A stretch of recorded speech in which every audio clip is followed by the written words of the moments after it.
IT যারা পরীক্ষা দিচ্ছেন বাংলাদেশ কারিগরি শিক্ষা বোর্ডের তত্ত্বাবধানে, তাদের মূলত আইটির যে বিষয়টা গুরুত্বপূর্ণ সেটা হচ্ছে কম্পিউটার অ্যাসেম্বল বা কম্পিউটারের সকল যন্ত্রাংশের সংযোগ। তো সেটা নিয়েই মূলত আজকে আমাদের টপিকস। বাংলাদেশ কারিগরি শিক্ষা বোর্ডের আইটি সাপোর্ট কোর্সে মেন অ্যাসেম্বলের বিষয়টা পরীক্ষার সময় যেভাবে আপনাকে উপস্থাপন করতে হবে, প্লিজ ফলো করেন। তো এটা হচ্ছে কি আমাদের RAM, random access memory RAM. এই র্যামটা আমাদেরকে র্যাম স্লটে বসাতে হবে। এটা হচ্ছে আমাদের মাইক্রো প্রসেসর। প্রসেসরটা আমাদেরকে এই প্রসেসর স্লটে বসাতে হবে। এটা হচ্ছে আমাদের গ্রাফিক্স কার্ড। এই গ্রাফিক্স কার্ডটা এই গ্রাফিক্স কার্ড স্লটে বসাতে হবে। এটা অন্য একটি কার্ড, এটা হচ্ছে মূলত ভিজিএ রিলেটেড কার্ড, সেটা আমরা অন্য যে কার্ড স্লট থাকবে সেই কার্ড স্লটে বসাবো। এটা হচ্ছে আমাদের সাটা কেবল। এই সাটা কেবল দিয়ে হার্ড ডিস্ক বা এসএসডি এটাকে মাদারবোর্ডের সাথে কানেক্ট করতে হয় সাটা পোর্টের মাধ্যমে। এবং এটা হচ্ছে কুলিং ফ্যান। প্রসেসর বসানোর পরে এই কুলিং ফ্যানটা প্রসেসরের উপরে বসাতে হবে এবং কুলিং ফ্যানের এই কানেক্টরে এই কারেন্টের সংযোগটা দিতে হবে যাতে ফ্যানটা কারেন্ট সংযোগ পায় এবং ঘুরে। আর এটা হচ্ছে পাওয়ার সাপ্লাই। এটা দিয়ে সকল জায়গায় বিদ্যুৎ সরবরাহের ব্যবস্থা করতে হবে। হার্ড ডিস্ক বা এসএসডিতেও এখান থেকেই বিদ্যুৎ সংযোগ যাবে, মাদারবোর্ডেও এখান থেকেই বিদ্যুৎ সংযোগ যাবে। মাদারবোর্ডে দুটো পয়েন্ট থাকবে, একটা হচ্ছে এটাতে এবং একটা হচ্ছে এটাতে, দুটোতে বিদ্যুৎ সংযোগ দিতে হবে মাদারবোর্ডে। ওকে, তাহলে আমরা একে একে কাজ শুরু করি। প্রথমে আমরা প্রসেসরটার দিকে দেখি। সবাই একটু খেয়াল করি, প্রসেসরের এই যে এ পাশে এবং এ পাশে দুই পাশে দুইটা ঘাট আছে।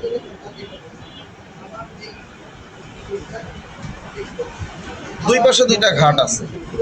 এই ঘাটটা আমাদেরকে খেয়াল করতে হবে আমাদের এই প্রসেসর স্লটে। প্রসেসর স্লটটা কিভাবে আমরা খুলবো, এই যে এটা চাপ দিয়ে এই বাম দিকে, তারপর এটাকে চাপ দিয়ে এইখানে খেয়াল করি। প্রসেসর স্লটের এইখানে একটা পয়েন্ট এবং এখানে একটা পয়েন্ট, দুটো পয়েন্ট বাড়তি দেখা যাচ্ছে। এই বাড়তি দুটো পয়েন্ট এই প্রসেসরের এই ঘাটে আটকে যাবে।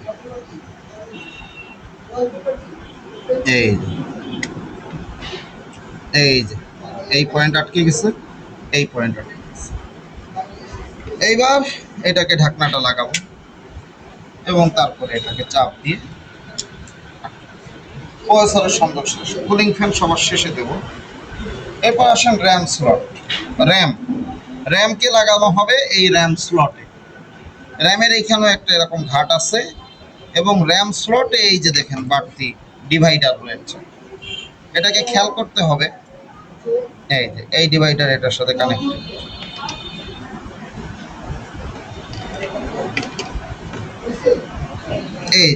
এই যে লেগে যাচ্ছে, এই যে যদি খেয়াল করেন এই যে ডিভাইডার, এই যে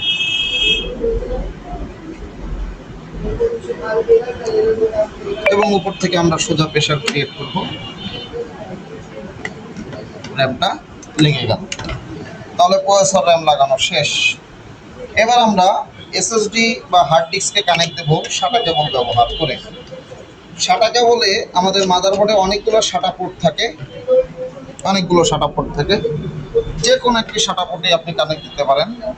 এটা এল প্রসেস করা আছে, এল প্রসেস, এখানেও এল প্রসেস করা আছে। এল প্রসেস খেয়াল করে ক্লিপ দিয়ে এই চাপ দিয়ে এই লাগিয়ে দিলাম। একইভাবে হার্ড ডিস্কের বা এসএসডির এই যে সাটা পোর্টে এটাও এল প্রসেস করা আছে। এল প্রসেসে আমরা এই যে এটাকে চাপ দিয়ে লাগিয়ে বিদ্যুৎ সংযোগ আমরা পরে দিচ্ছি। এবার কার্ড সংযোগের বিষয়টা আসতেছি। প্রথমে এই কার্ডটা দেই। এইখানে হচ্ছে কার্ড স্লটে, এটা হচ্ছে কার্ড স্লট আর এটা হচ্ছে কার্ডের পয়েন্ট। এটা থাকবে বাহির দিকে, এই যে ব্যাক প্যানেল যে দিকে বের হয়ে আছে সেদিক থেকে এটাকে পুশ করলেই এই কার্ডটা লেগে গেল। গ্রাফিক্স কার্ডটা আমরা এখানে লাগাবো, তার আগে বিদ্যুতের কাজটা কমপ্লিট করে নিই।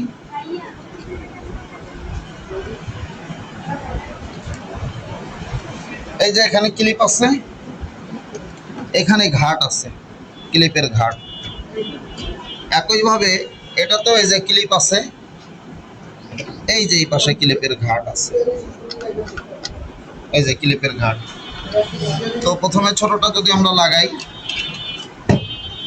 এই যে ক্লিপের ঘাট ফলো করে এই লেগে গেল, এবং বড়টাও একইভাবে আমরা ক্লিপের ঘাট ফলো করে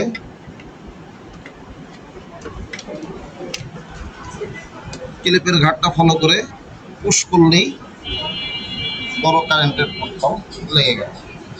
এবার এই যে সাটা পটের এই কেবলটা, সাটা কেবলের কারেন্টের, এটা হার্ড ডিস্ক বা এসএসডির যে পয়েন্টটা আছে এল করা, সেই পয়েন্টে লাগাই দেবো, ও কারেন্ট সরবরাহ হয়ে গেল। এবার আমরা গ্রাফিক্স কার্ডটা লাগাবো। গ্রাফিক্স কার্ড স্লট হচ্ছে এটা।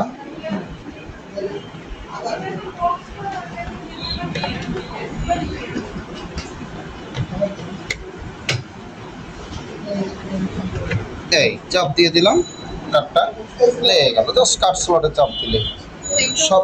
হ্যাঁ, এটা একটা কার্ড, এটা একটা কার্ড, এটা গ্রাফিক্স কার্ড, এটা নর্মাল পিসি।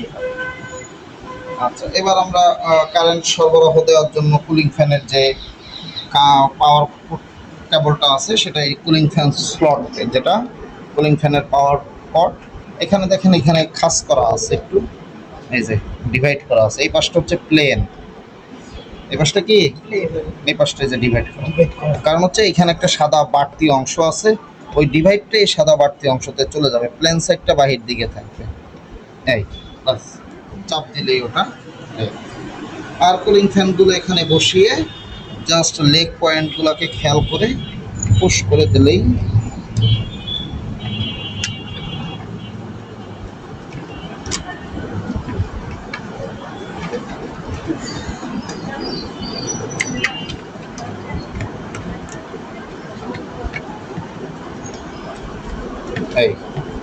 এইভাবে কুলিং ফ্যানগুলো লেগগুলোকে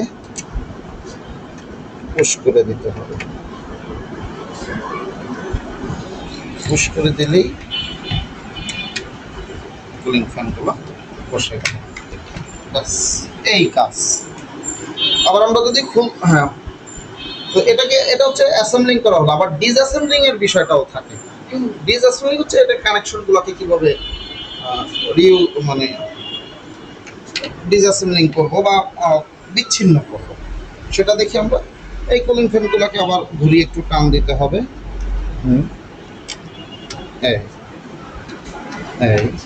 তারপরে এই যে কারেন্টের যে কানেকশনটা দিছিলাম, টান দিলেই জাস্ট এটা খুলে যাবে।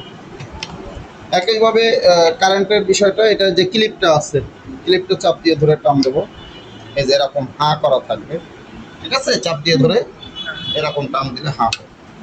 আবার এটাও তাই, চাপ দিয়ে ধরে এই হা হয়ে গেল। হ্যাঁ, চলে। একইভাবে গ্রাফিক্স কার্ড স্লটটাকেও এইভাবে ধরে টান দিলেই খুলে গেল।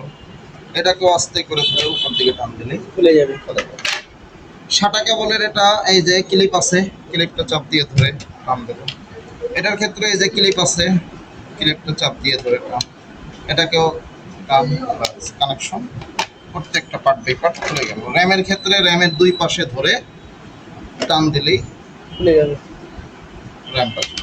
প্রসেসরের ক্ষেত্রেও প্রসেসরটাকে ক্লিপটাকে চাপ দিয়ে হাতের ডান দিকে চাপ দিয়ে এইদিকে ডান দিকে, হ্যাঁ, ডান দিকে উঠিয়ে এই, তারপরে এইটাকে এই মাঝখানে ধরতে হবে এইভাবে। এই আমার প্রসেসর চলে আসছে। তারপর